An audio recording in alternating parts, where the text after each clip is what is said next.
Esto es Brainfulness Podcast con la doctora Lady Ladino y el doctor Juan Gómez Hoyos.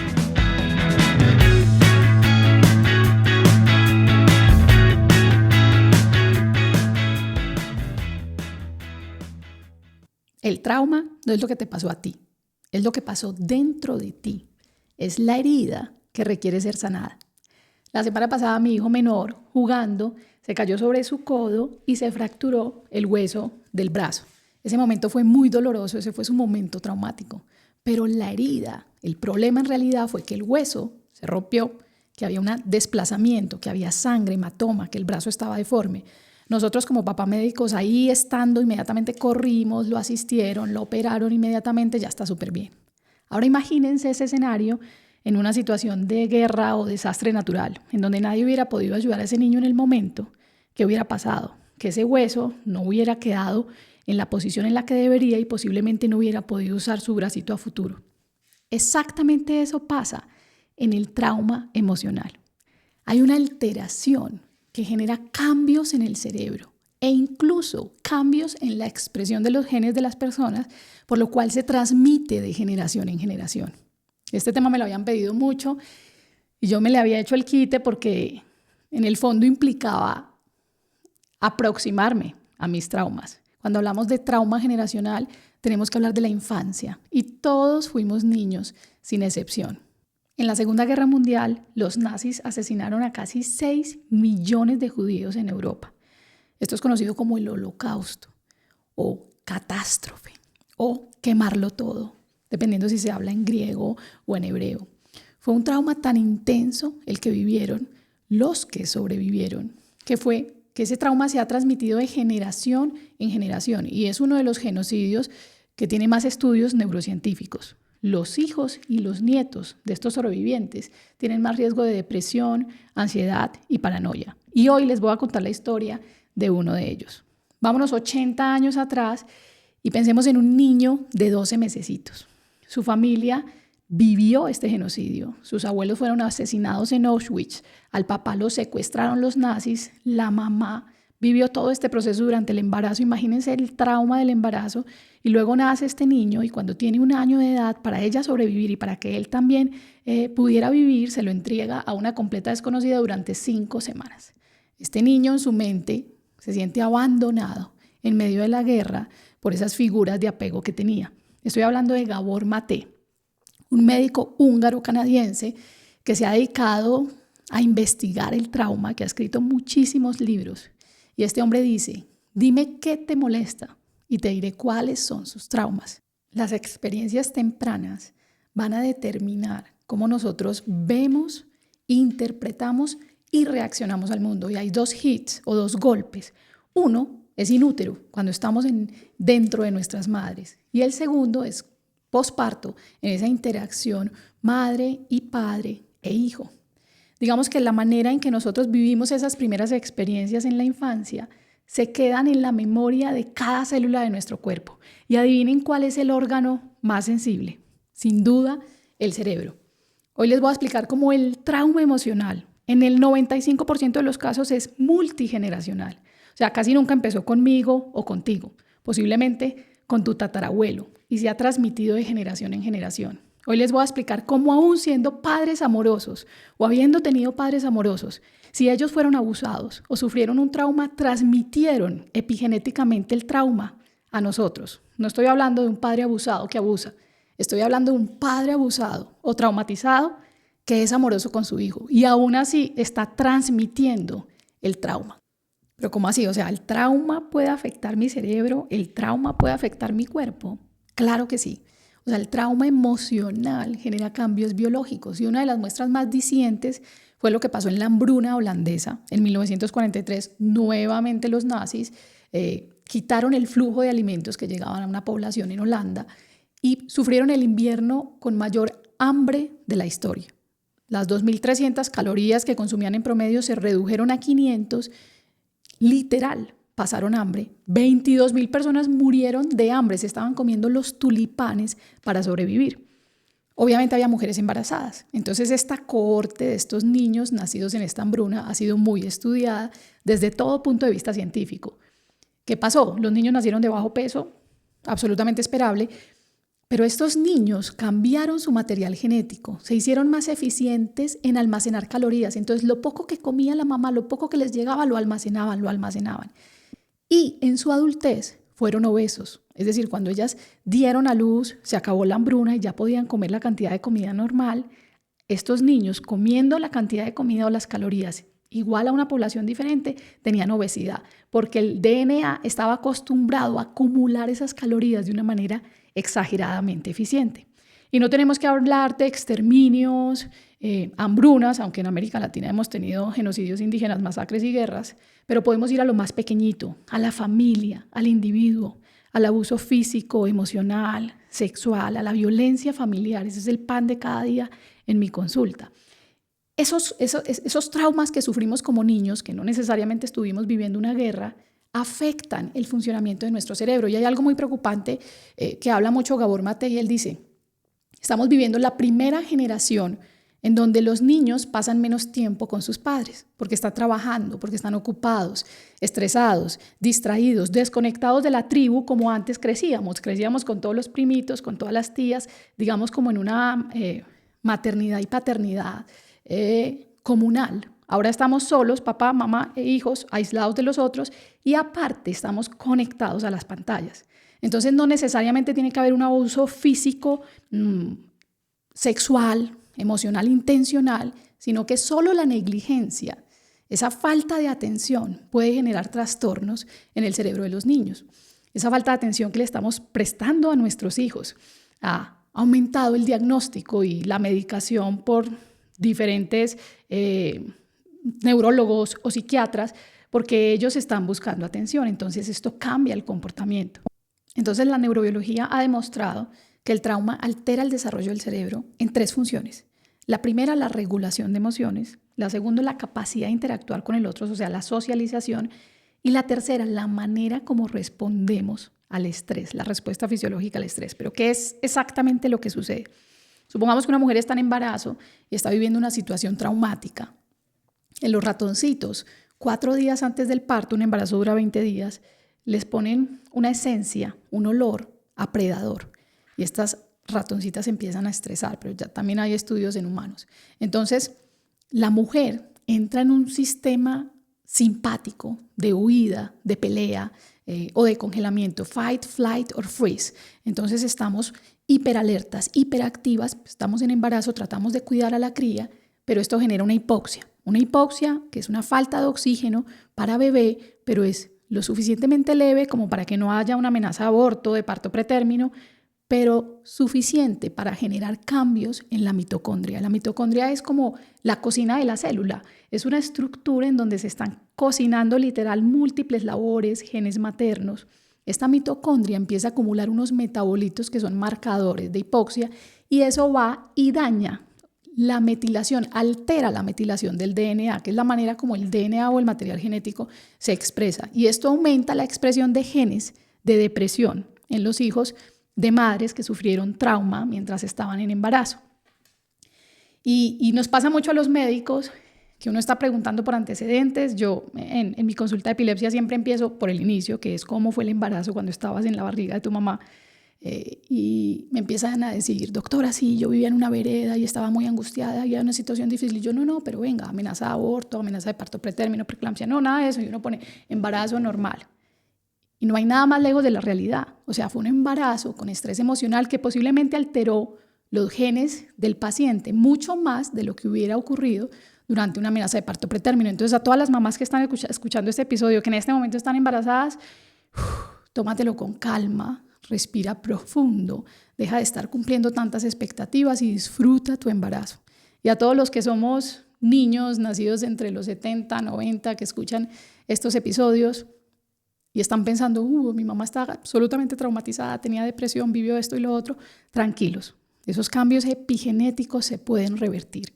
Y ese es el principal propósito de este episodio, entender cómo podemos sanar esa herida tan profunda. Ahí les voy a poner un ejemplo que ha sido muy estudiado y que podemos ver día a día. 2 personas sufren el mismo accidente de tránsito. Exactamente igual, el mismo impacto, me dieron por detrás, hice un latigazo, no perdí conciencia, fue un trauma leve. Y las dos personas actúan completamente diferente. Entonces el primero sale caminando y dice, uy, gracias a Dios, estoy bien, qué bendición, no me pasó nada, y se va feliz, como si nada hubiera pasado. La segunda persona empieza a quejarse, inmediatamente entra en ese papel de víctima, porque me pasó a mí, voy a llegar tarde a esta reunión, pero yo hice todo bien, ese señor se atravesó, empieza con dolor, y ese latigazo que fue exactamente igual y que fue leve, empieza a generar cambios en las vías sensitivas. Y eso no queda allí. Empieza a consultar en múltiples ocasiones a los médicos, le hacen múltiples exámenes, todo sale normal, pero hay un dolor que no tiene causa orgánica. Lo que está pasando es que el cuerpo está hablando lo que la mente calla. Y ese trauma, esta segunda persona que reaccionó de esta manera, sufrió un trauma de abuso físico o emocional en la infancia tan fuerte que se empieza a manifestar de la manera que puede, ¿sí? Entonces estas personas que tienen el trauma hacían el ejemplo de coja un poquito de pasto verde y muévalo y va a rebotar. En cambio, toma una paja seca y menéalo, muévelo, por ejemplo en el accidente de tránsito, y se va a quebrar, ¿sí? Están tan hiperalertas, tan hiperactivos, detectando cualquier peligro o amenaza, que todo lo que les sucede lo ven como algo negativo. Entonces empieza la rumiación de ideas negativas en el cerebro y se empieza a consolidar una vida, por ejemplo, de dolor. Esto se llama somatización y es cuando al cuerpo le toca gritar lo que la mente ha callado por tanto tiempo. Y los síntomas usualmente son gastrointestinales, neurológicos, mareos, dolor, movimientos anormales que no tienen una causa orgánica. Son personas que han consultado 1000 ocasiones, todos los exámenes salen normales y los médicos empiezan como ya a no prestarles tanta atención. Hay una cosa que sucede en América Latina, en África y en el Medio Oriente, en Asia, y es que nos enseñaron a que callar es de fuertes. Entonces es más fácil ir a una consulta médica, hablar de un síntoma físico que de un trastorno emocional, porque hay gran estigma alrededor de la salud mental. Les voy a explicar exactamente qué es lo que sucede en el cerebro, porque me parece devastador. Digamos que se han hecho estudios con histología, o sea, hemos visto el tejido, con neuroimágenes, con electroencefalograma, diferentes estudios que nos muestran, estudios de laboratorio con hormonas que nos muestran cómo está funcionando el cerebro en tiempo real o después de ocurrido el trauma. Y los 3 centros que se alteran son de los que siempre hablo, o sea, los centros de alto funcionamiento cognitivo, que son el prefrontal, la amígdala y el hipocampo. Entonces, lo primero que ocurre cuando estamos viviendo un evento traumático, así sea en la infancia o en la adultez, es que el hipocampo, que es el centro que memoriza todo lo que está sucediendo, se bloquea. O sea, ahí se apaga, no está funcionando. Entonces, escuchamos como médicos la historia de una mujer a la que golpearon, a la que violaron, pero ella solamente se acuerda de un cuadro que había en esa habitación, porque su cerebro eligió poner toda su atención en un estímulo que no fuera tan doloroso, que no fuera tan traumático. Entonces el hipocampo empieza como por lagunas, como cuando consumimos alcohol, como que sabemos, nos acordamos de unas partes y unas partes no. Entonces el trauma es un fantasma más bien borroso. El prefrontal, que es la torre de control, que es el centro del cerebro que toma decisiones, donde está el mando, también se apaga, se pone negro. Entonces es fácil cuando hemos sufrido traumas tener esa sensación de no sé qué hacer. A mí me preguntan mucho eso, doctora, es que no sé qué hacer con esta situación, y uno dice, no parece tan difícil esa toma de decisión, pero el prefrontal, que es el que toma las decisiones en el paciente, está bloqueado. Y cuando vivimos trauma, toda esta información de lo que está ocurriendo entra por nuestros oídos, entra por nuestra piel, entra por nuestros ojos, por todos los sentidos, entra y va al cerebro a una zona muy primitiva, que es la amígdala cerebral, de la que siempre hablo, que es el epicentro del miedo, que regula las emociones. Y esta zona se empieza a activar y se empieza a crecer. Entonces las personas que han vivido trauma por eso están hiperalertas, hiperactivos, detectando todo como una amenaza o un peligro, porque esa amígdala que normalmente nos debería funcionar para ayudarnos a escapar de un incendio, mantiene prendida todo el tiempo. Y hay una estructura de las que nunca había hablado hasta hoy en este episodio, que se llama el tálamo. Es una estructura profunda que está en el cerebro, que me acuerdo cuando estudié anatomía que la conocíamos como la secretaria del cerebro. O sea, a ella llega toda la información, ella la procesa, la sincroniza, la responde, o sea, está ahí al mando profundo, no es famosa, nadie se da cuenta de ella, pero es como el poder detrás del poder. El tálamo en las personas con trauma no está funcionando. Entonces no se junta la información auditiva con el olfato, con lo que yo vi, con lo que sentí, con lo que pensé, todo está como fragmentado. Y es por eso que personas que viven con trastorno de estrés postraumático se alertan solo con algún dato, por ejemplo, auditivo. Escuchan una alarma de un carro o del microondas en la cocina tranquilamente en su casa e inmediatamente reviven el episodio traumático del incendio, de la guerra a la que fueron, en donde había una alarma que sonaba similar, y vuelven a vivir el episodio sin entender muy bien qué es lo que está pasando. A mí nunca se me va a olvidar una paciente que vi hace muchos años que tenía un trastorno neurológico funcional, empezó con múltiples síntomas, ceguera, movimientos anormales, cada día tenía un síntoma diferente, todos los exámenes eran completamente normales, yo estaba realmente angustiada por saber qué era lo que sucedía y después de muchos meses de estudios y psicoterapia y hospitalizaciones, nos enteramos y la paciente se enteró de que lo que había sucedido era un trauma en la infancia, que más o menos a sus 4 añitos de edad ella había presenciado el asesinato de su padre y eso estaba tan fragmentado que no estaba en su consciente, porque el tálamo es el que lleva esa información al consciente, a la conciencia, que nosotros sabemos, yo sé que me pasó esto y esto. El problema es cuando no sabemos que algo ocurrió, pero ese hecho tan traumático empezó a afectar todas las funciones de su cerebro. Lo más increíble es que toda esta fragmentación, desorganización o desincronización de información que hay en un cerebro que sufrió trauma, ocurre como un mecanismo de defensa. O sea, el cerebro quiere protegernos de ese evento tan doloroso que empieza como a reconfigurar la información y el trauma se queda como un fantasma, o sea, no sabemos de dónde viene ni para dónde va y el cerebro configura esto como lo normal. Entonces así crecimos desde la infancia, o sea, es normal sentirme ansiosa todo el tiempo, no poder relajarme, descansar por momentos, siempre estar buscando como lo malo en todos los escenarios, esa paranoia de que esto es un peligro, esto es una amenaza y de eso tan bueno no dan tanto. Yo he escuchado frases en mi consultorio en donde me dicen, no, doctora, mi esposo es un buen hombre, es un buen papá, él solo me pega cuando tiene rabia, porque el cerebro busca situaciones similares. ¿Sí? Espacios con la misma adversidad que vivimos en la infancia, en la adultez, para sentirse seguro, porque ese es su ambiente seguro. Y hay otra cosa que sucede en el cerebro que es muy llamativa, que yo la he percibido en mí y en amigos cercanos, y es como esa hipersensibilidad a las señales no verbales. Por ejemplo, uno está haciendo una fila en un banco, uno está, qué pereza las filas. Cuando ya llego y me van a atender, me dicen, no, señorita, este documento no es, tiene que volver a hacer la fila, o qué sé yo. Y uno sale furioso, si viste lo que me dijo, me están humillando. Como te digo que el documento no era y que había que hacer la fila, pero no viste la cara que me hizo, no viste cómo levantó la ceja, no viste cómo volteó. O sea, está hipersensible a cualquier señal que va a interpretar como algo negativo. Y el que esté escuchando esto dirá como, no, qué exageración, a mí eso no me ha pasado nunca. Yo soy funcional, normal, profesional y exitoso. Hace unos meses estaba con mi ginecóloga y ella me contó una historia que me dejó con la boca abierta. Me contó la historia de 2 amigos también profesionales, no recuerdo si son médicos, pero tuvieron un hijo y tenían tanto miedo de fallecer y dejar a su hijo abandonado que cuando hacían viajes familiares o de trabajo y ellos tenían que ir los 2 a un mismo lugar, nunca se montaban en el mismo avión por el miedo a que un accidente aéreo dejara a sus hijos, a su hijo sin padres. Y ahorita que estaba estudiando este tema del trauma generacional, que me parece tan doloroso y tan crudo, se me vino a la mente esa historia y yo decía, wow, o sea, ¿cuál trauma de abandono puede vivir alguien para sentir que tiene que proteger a su hijo de ese abandono y tomar una decisión tan radical de nunca montarse en un avión con su esposo por el riesgo a un accidente y a la muerte, basadas en el miedo?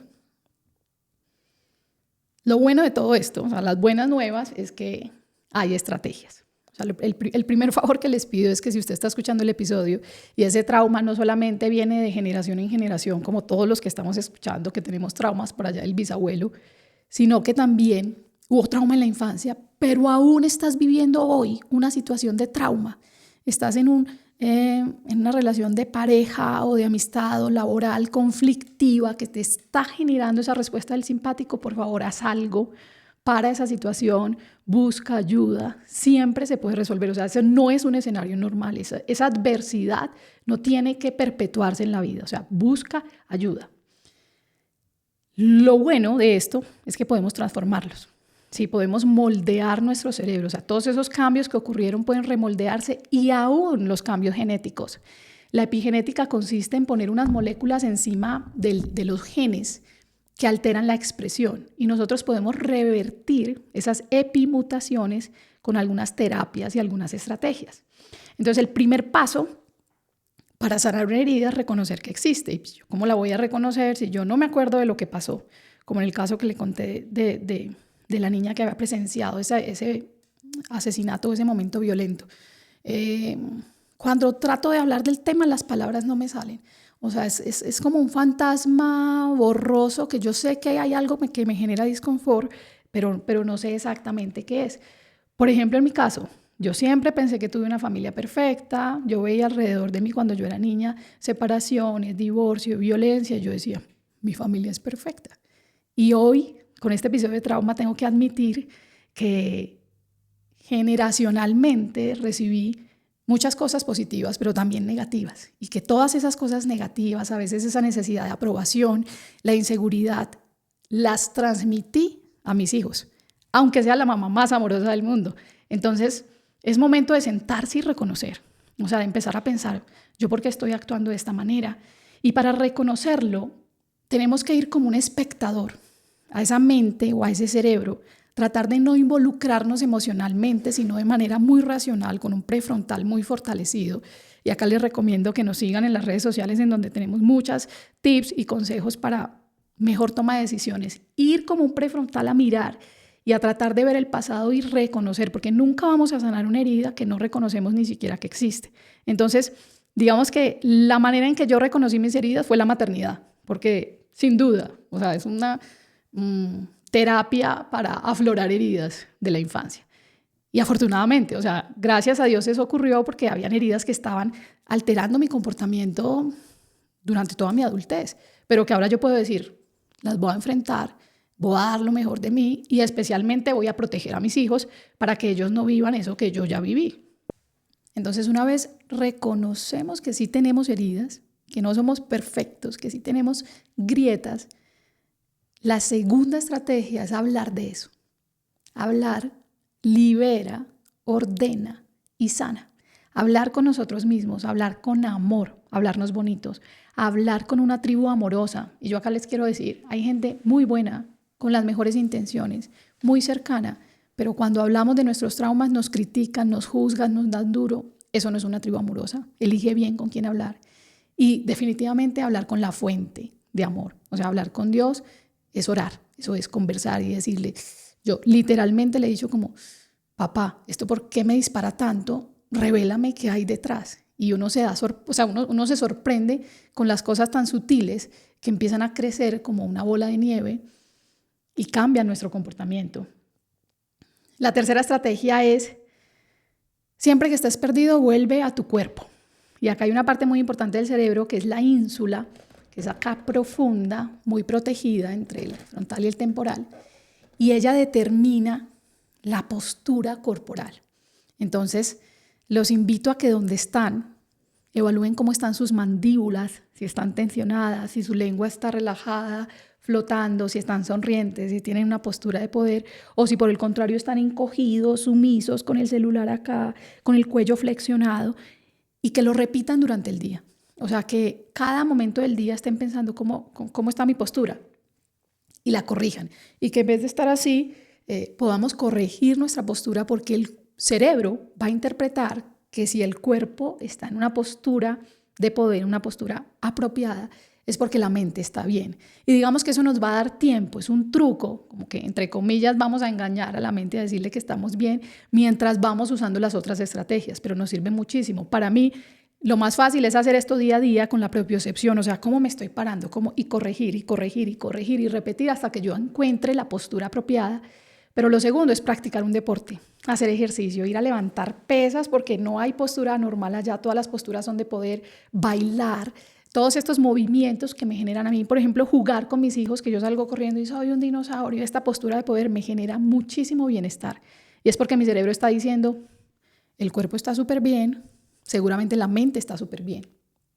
El cuarto paso es volver a la mente, es volver al aquí y a la ahora. Cuando estamos con un trauma generacional que muchas veces ni sabemos qué ocurrió, ¿cierto? O sea, algo le pasó a la bisabuela, pasó a nosotros, y estamos inseguros, estamos todo el tiempo revisando el pasado, el futuro, múltiples tareas que tenemos, estamos en todos lados, pero no estamos donde debemos estar, que es en el momento presente. Entonces los invito a que encuentren esos espacios de tranquilidad en donde ustedes digan, voy al momento presente y voy a notar lo que tengo, no lo que me hace falta.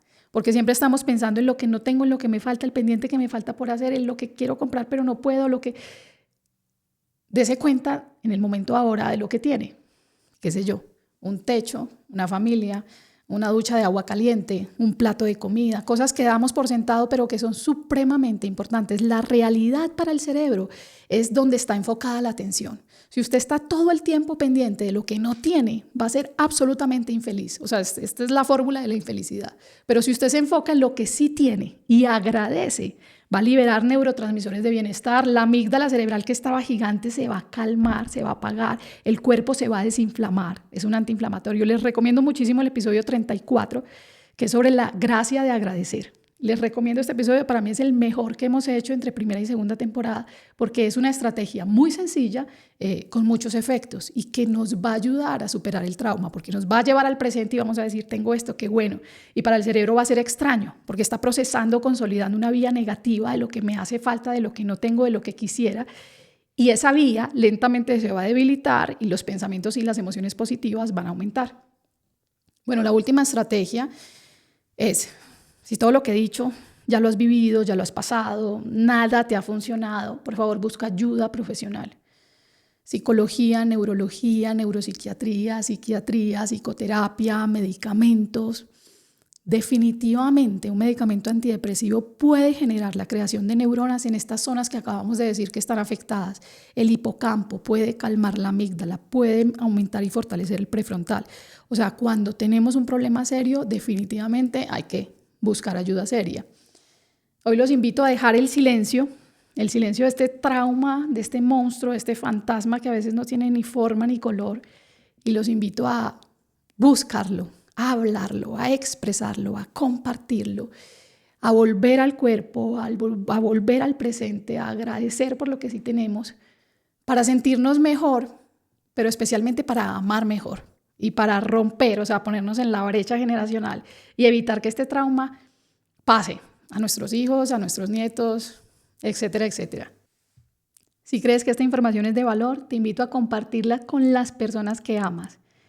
Nos pueden seguir en el link que hay en la descripción, en las redes sociales que tenemos. Nos vemos la próxima semana en el próximo episodio.